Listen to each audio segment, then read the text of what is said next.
आज 6 डिसेंबर म्हणजे परमपूज्य बोधिसत्व भारतरत्न विश्वरत्न डॉक्टर बाबासाहेब आंबेडकर यांचा महापरिनिर्वाण दिवस.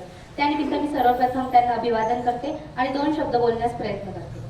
14 एप्रिल 1851 साली डॉक्टर बाबासाहेब आंबेडकरांचा जन्म झाला आणि हजारो वर्षापासून जातीयतेच्या चिखलात बरबटलेल्या अस्पृश्य समाजासाठी सुखाची पहाट झाली. याच समाजाला समाजात मानाचे स्थान मिळवून देण्यासाठी त्यांनी शिक्षणाचा मार्ग स्वीकारला. परंतु त्यांना हे करत असताना खूप अपमानास्पद वागणूक मिळत होती. आणि असंच एक वेळेस त्यांना त्यांच्या शाळेतील शिक्षक खूप अपमानास्पद बोलले. तेव्हा ते घरी आले आणि घरी येऊन त्यांच्या वडिलांना म्हणजेच रामजी बाबाला सांगितले, त्यांनी माझा खूप अपमान केला, आता मी शिकणार नाही. तर तेव्हा रामजी बाबा त्यांना म्हणाले, हाच अपमान तुला इतरांचा होऊ द्यायचा नाही, म्हणून तुला शिकायचे आहे. आणि हेच ध्येय डोळ्यासमोर ठेवून ते खूप शिकले. परदेशात जाऊन ज्या डिग्र्या घेण्यासाठी लोकांना 7 वर्ष लागतात त्याच डिग्र्या त्या अहोरात्र अभ्यास करून त्यांनी 2.5 वर्षात पूर्ण केल्या. त्याचबरोबर BA, MA, MSc, LLB, DLitt, barrister at law या सर्व डिग्र्या त्यांनी संपादित केल्या. जर्मनी सारख्या देशात जेव्हा हिटलरच्या पिढ्यांवरती अन्याय झाला तेव्हा त्यांनी शस्त्र उचलली आणि 80 लाख लोकांना मारले. पण जेव्हा बाबासाहेब आंबेडकरांच्या पिढ्यांवरती अन्याय झाला तेव्हा त्यांनी फक्त एक लेखणी उचलली आणि त्या लेखणीला शस्त्र एवढीच धार असते हे सर्वांना दाखवून दिले.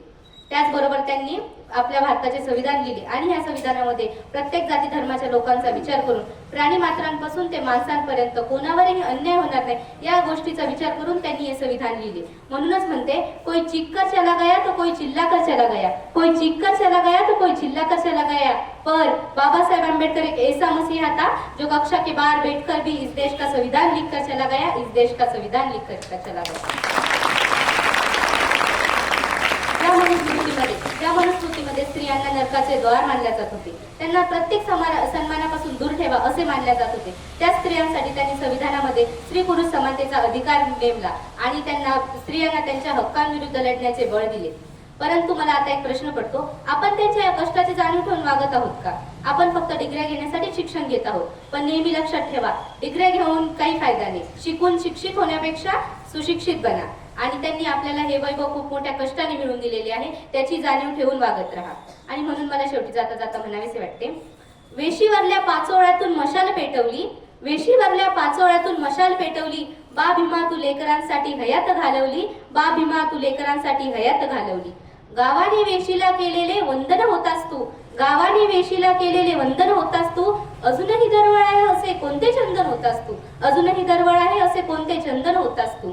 येणाऱ्या सर्वच पिढ्यांची स्वप्न वाचवली, येणाऱ्या सर्वच पिढ्यांची स्वप्न वाचवली, बा भीमा तू लेकरांसाठी हयात घालवली, बा भीमा तू लेकरांसाठी हयात घालवली. आणि मनुस्मृतीचा जाळून कचरा हिरवळ केलीस तू, मनुस्मृतीचा जाळून कचरा हिरवळ केलीस तू, महाडचं ते अशुद्ध पाणी निर्मळ केलंस तू, महाडचं ते अशुद्ध पाणी निर्मळ केलंस तू. जातीयतेच्या चिखलामधून नौका चालवली, जातीयतेच्या चिखलामधून नौका चालवली, बा भीमा तू लेकरांसाठी हयात घालवली, बा भीमा तू लेकरांसाठी हयात घालवली.